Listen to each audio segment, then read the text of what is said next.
Welcome, everybody. Thank you for joining us here today. We appreciate you being here. Quickly, I'd like to introduce two of our individuals up on the dais with us here today. We have head coach, general manager Bruce Arena, and Galaxy president Chris Klein. As everybody is well aware, in our world of instant news, the Galaxy today completed the signing of midfielder Robbie Rogers to a multi-year contract after acquiring the right of first refusal for him from the Chicago Fire in exchange for midfielder Mike McGee. Rogers will wear the number 14 shirt, will be officially added to the Galaxy roster upon the receipt of his international transfer certificate, and could be eligible to make his debut for the club on Sunday when the Galaxy hosts the Seattle Sounders FC at the Home Depot Center.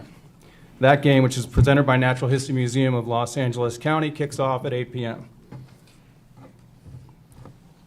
So at this time, I would like to, Bruce is going to have some opening remarks, but we'll bring Robbie up and officially introduce him to the team. Robbie? You guys want to stand up? You guys want the jersey?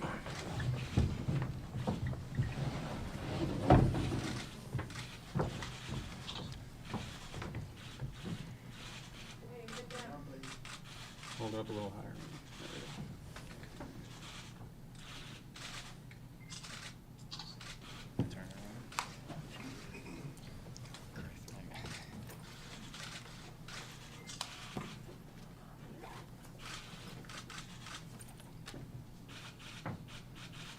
Thank you, everyone. We'll ask you to take your seats, please. Bruce Arena has some opening remarks, and then following that, we will begin questioning for Chris, Robbie, and Bruce.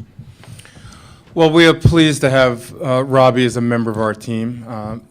We've been searching for the last year or two for a player that has the skills to be a flank player, play wide, add a little speed to our club, take on players, good cross of the ball with both of his feet. So he offers qualities that we've been looking for. So we're hopeful that in time Robbie's going to demonstrate the kind of qualities he has previously in his league as a former All-Star and a member of a championship team as well. So, you know, we're quite excited about having Robbie here, and we look forward to his contributions not only this season but in the future as well. Thank you, Bruce. And we can open the floor for questions at this time. First up, Jim? Yeah, for Ron. Robbie, how surprised are you that this deal was made, and what was it like for you in your first day? My first day was a few weeks back, and to be totally honest with you, I was actually kind of afraid to be back in an environment that, kind of affected me in the past. So, coming in here a little bit nervous, I spoke with Landon a little bit before that and wanted to see what he thought about the whole situation. And after I finally got in here, everything was completely normal, as it should be. Getting back on the pitch was amazing. I think if you look at all the pictures from the first day, I had a huge smile on my face, even though I must have tripped a few times and was way behind the pace. But it was just totally normal, and it really made me happy. Am I surprised that this deal went through? No, I'm not. I just was focused on trying to make it happen and focused on getting back to soccer. And so I guess just no, I wasn't. What were you afraid of? I guess for 25 years, I've been just kind of, afraid to share a secret with everyone, and finally I did that. And even though soccer was a place where I could be happy and kind of not necessarily hide that side of me, but I could kind of express myself in the field, it's still I kept my secret because I thought I couldn't be both a soccer player and a gay athlete. As crazy as I figured that out, that's not true, but I felt that way. So I was afraid to put myself back in a situation where I felt like I was kind of an outcast, I guess, or just different than people. But through this whole process, I've realized that everyone is a bit different. Everyone has their issues. So I've learned that, okay, this is part of me. I'm a soccer player. I'm a Christian. I'm, just a human like everyone else, and everyone's got their issues, and we all deal with it, and I think that makes the team better. Okay, Scott? Bruce, can you talk a little bit about Mike McGee, what you're losing in him? And Mike, we understand, wanted to go back to Chicago? Yes, Mike I'd spoken to Mike, and this is something he wanted to do. There were personal reasons for that, which, I don't think I need to go into. But Mike McGee was a great player here. I've known him for a number of years, and in Mike's 4 years with the Galaxy, those years were unprecedented. Championships, supporters shields. So he's been part of a legacy, I believe, with the Galaxy, and he'll be missed. And no question, he was a great player. And to acquire a very good player, sometimes you need to give up a very good player. And I'm hopeful in the end that this trade works out for both teams, but more specifically for the Galaxy. We're in this business to win games, to build a successful team to compete for championships. And if I didn't think, or if I thought that this would not enable us to continue along that path, we would not have made this trade. Adam? This question's for Robbie. Robbie, can you talk about what makes this locker room maybe so receptive to you? And also, you're going to be replacing Mike McGee, and just talk about that and the expectations that comes with that. Yeah, I was thinking back when in Columbus when we won the championship in 2008, and one of the great things about that team was the locker room. I think Ziggy did a great job of building, a bunch of really strong characters and honest people, and this locker room feels the same. I think last summer I did my rehab here for my ankle when I broke my ankle at Leeds, and from day one the guys were very accepting, and the bench in the locker room is great, and everyone is pushing each other. So, it's hard to put your finger on exactly what that is, because that's actually really difficult in sports to build a great locker room. But I think Bruce has done a great job here, and it's obvious with how successful the team's been. Phil is next. Phil. Robbie? Yeah.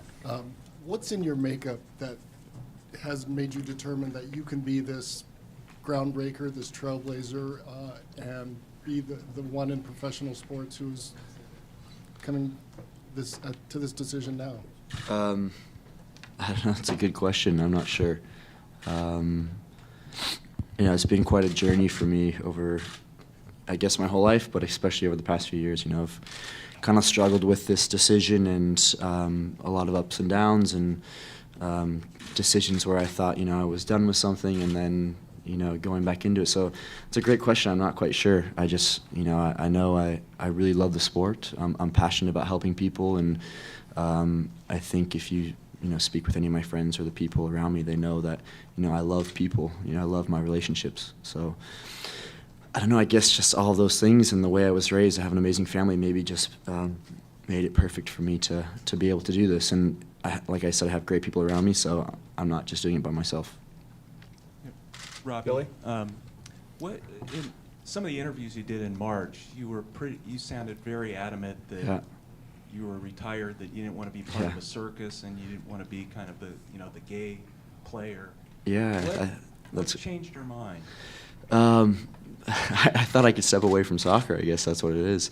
I actually thought that I wouldn't miss it that much, and I missed it more and more. And then I saw some clips of me just training in Columbus, just like fooling around with one of our old players, Guy Chiloto, and I remember I put the ball through his legs and just seeing my smile, and so I just thought, okay, I'll just come back and train and see how that is, and after that was just so normal, and I felt that passion again. It just made it easy, but I really actually thought that I was gonna step away from soccer, as crazy as I look back on it. But again, this has been a learning experience for me. This has been a process. So. Did Jason Collins' decision to come out, did that play any role in your thinking? No, I mean, I think. No, I mean, I think not for me, but I'm hoping and I'm sure that for millions of people, it will definitely give them confidence to do it. For me, it was a decision that I had to make on my own. and it all started just to come out and train. So, Bruce and I just shared some emails to kind of set up the training side. So it was really something that I had to decide make the decision for myself. Yeah. Nick? Hi, Robbie. First of all, welcome How you home doing, to Nick? the South Bay. Thank you so It's much. good to see you back here. When you retired a few short weeks ago, you said you didn't want to be known as Robbie Rogers, the gay soccer player. Yeah. So I think, judging from the reaction of Galaxy fans I've seen so far, you're really regarded as the guy who may have cost the club a cult hero and a prolific goal scorer and a real fan favorite. There might be more pressure on you from Galaxy fans for replacing Mike McGee than your sexuality, especially because there's some thought that you perhaps haven't lived up to your potential quite in your club career. How do you regard your career so far on the field, and what do you think about coming into the Galaxy and the expectations of fans on the playing field? It's a great question. As a professional athlete, as you know, there's always pressure. Mike's actually a good friend of mine, and a great soccer player. I would have loved to play with him because he makes the game easy for everyone. I think, I know I'm very motivated to prove myself. I want to get back to, I want to be better than I was before. I don't want to be the last cut for the World Cup team. I want to be in the World Cup team. I want to prove to everyone in this room and everyone in this world that I'm a great footballer, a great soccer player. Doesn't matter that I'm gay, or it doesn't matter, where I'm from. Just this stuff's not important. So I'm very motivated, and I'm really excited. I think this is going to be a great challenge for me. Okay. Next question right here. Bruce, will Robbie see game action tomorrow? And if not, what's the timetable for that? Well, first of all, he hasn't received his clearance yet, and therefore he's not eligible until we receive that. We're hopeful in the next 24 hours that could happen. If that's the case, I anticipate that he'll be part of our 18-man roster tomorrow. Robbie's been away from the game for probably 5 months or so, and it's going to take time, and we're going to slowly build him into it. And no great expectations in the early going. We'll need to give him a little bit of time. He'll need to get his proper minutes in games before we can anticipate that he'll be a player competing for a starting position. Robbie, can you speak to how far along you feel you are and how the game's kind of coming back to you in the training? I feel like I'm making progress every day. Trying to do extra stuff on my own, whether it be running or doing weights or all that stuff. I still think, like Bruce said, I'm going to need games. That's the most important, I think, for an athlete, is to actually get into real game situations. So I can't put a time frame on it either. I think it's just going to be a matter of when it's possible for me to be in those kind of situations. So again, I'm not quite sure, but hopefully not too long. Next question here. Robbie, 3 months ago, you were so convinced that a gay person couldn't participate, an openly gay person, in pro sports, that you retired. And 3 months later, here we are. Yeah. And it's the same kind of track that we see closeted athletes make. They're convinced they can't come out. Then they come out, and they see the sports world is welcomes them with open arms. How do we make that? What's the disconnect there? I mean, there's a reason for that, obviously. You grow, or for me, I've grown up in a locker room or the changing rooms, and so you just hear things that stick with you. Things that might sound malicious to you, that can sound quite homophobic sometimes.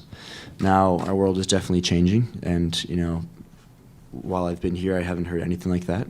Sometimes we joke, but so there's obviously a reason that people don't feel that way, or that they feel that way, and that there needs to be changes still in the locker rooms or in the stadiums or just even with our society, obviously.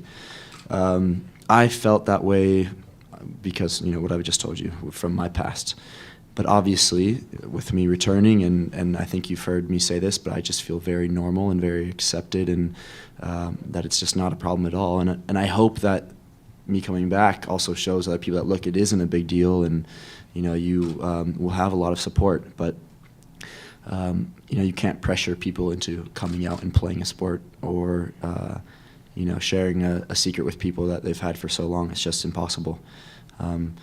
So I guess, like I said before, it's a learning experience, and it's been that way for me. So I hope others can learn from this experience. Scott? Got one question for Bruce and one for Robbie. Bruce, Chicago in their release said that the trade was for Mike Magee and other considerations. Can you fill us in at all on what the other considerations are? I'm not at all aware of that. Okay. Chris? I'm not either. Okay.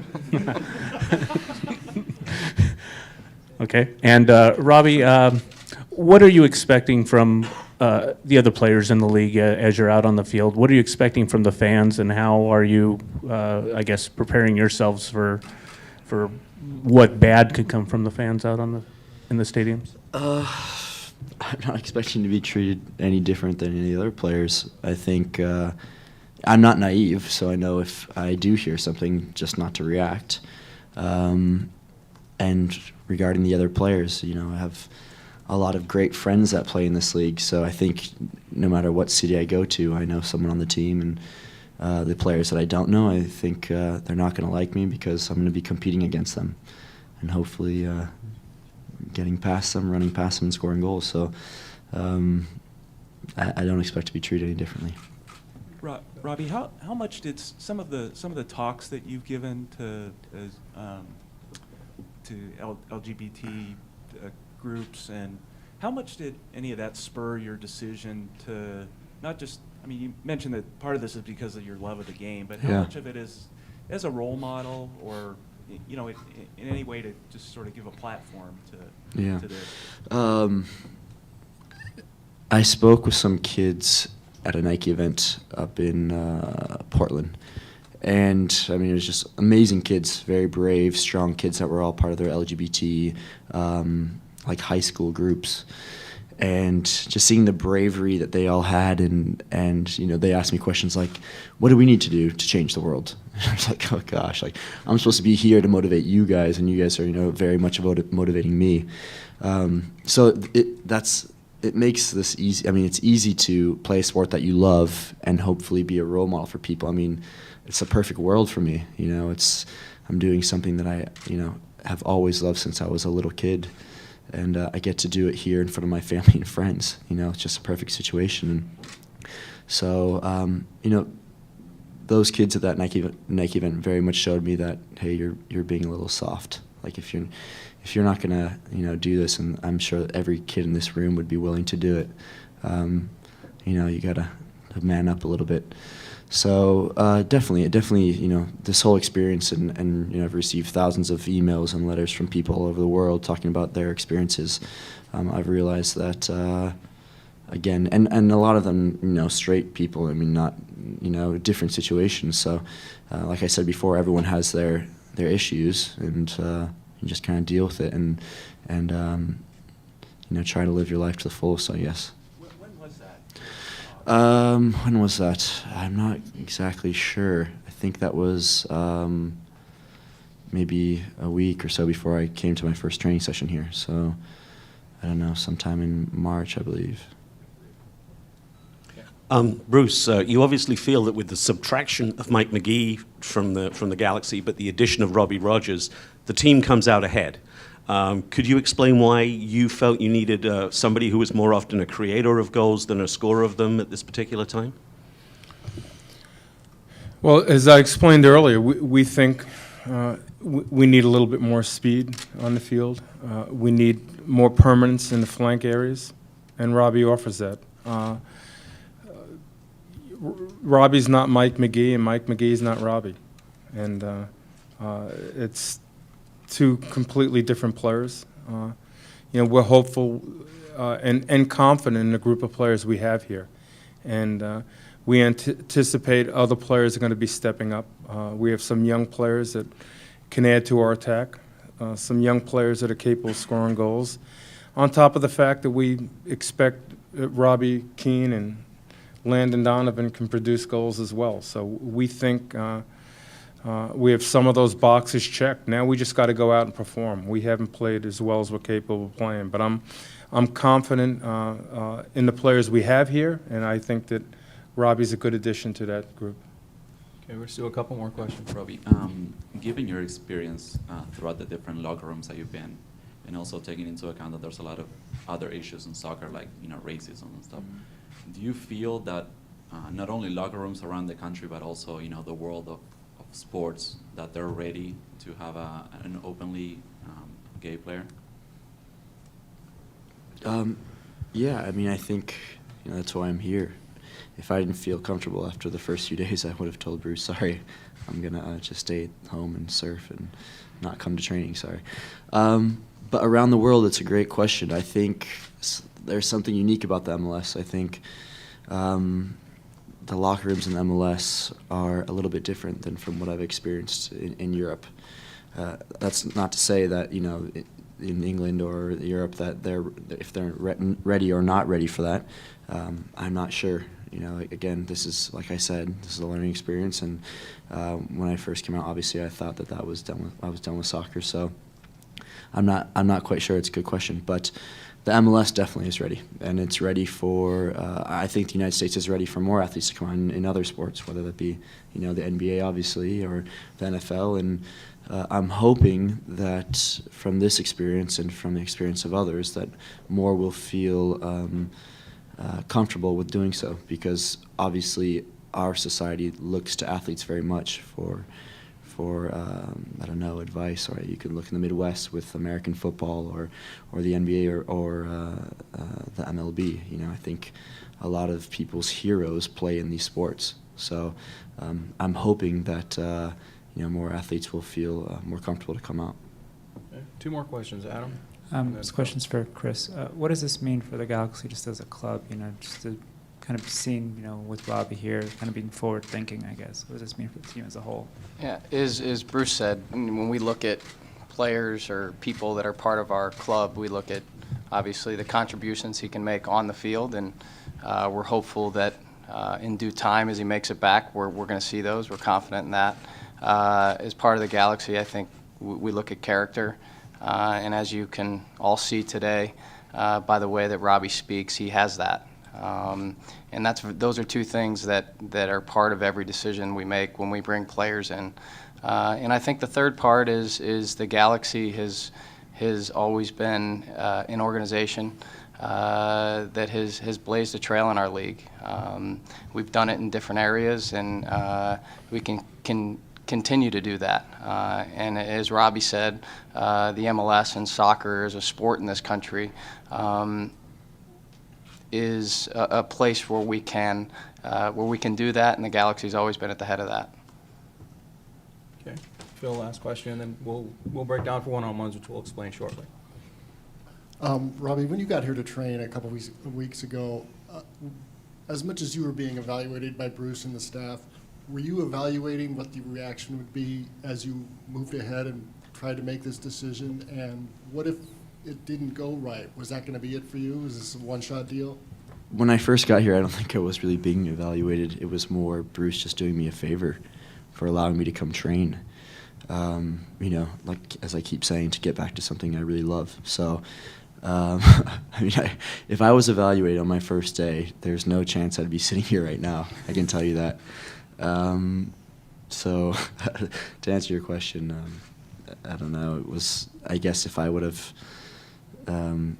really focused on how poor I was on that first day, I'd be home right now. But as an athlete, that it takes time. It takes time to get back to your form, and after I was comfortable with that first day, I thought, okay, great. I'll come out here. I'll keep coming out here till they tell me to leave. Was it going to be a one-shot deal? A one-shot deal, as in. Making a comeback. Oh. You mean am I back for good? Yeah. Well, if it didn't work out. Oh, if it didn't work out. If you weren't accept it the way you Yeah, okay, I understand. If I didn't feel if I didn't feel comfortable, yeah, I would have stopped. You know, it was very much about me coming back and feeling like I was just one of the guys, just a regular soccer player. So yeah, I guess to answer your question, if it didn't go well and I didn't feel great about it, then just like anyone in this room, I want to be happy. I want to be comfortable. So I would have, you know, probably wouldn't have came back after that. Did you talk to Jason Collins at all? And if you did, can you share what that conversation was like? Yeah, I talked to Jason, who I don't know that well, but seems like a really, really good guy. He called me after his, I think, Sports Illustrated article came out the day, and he just called to ask just for a little advice of, you know, the steps that I took after I posted my letter. And you know, obviously it was a bit different because I'm sure the NBA was pushing him in different directions, and with me, I settled my terms with Leeds because I knew that I was going to just stop and take a step away. So he just asked me, you know, for some advice, and you know, I just, you know, was honest with him and wished him the best of luck because I knew that probably for him it would be a bit more crazy than it was for me. Thank you. That'll conclude the formal proceedings here.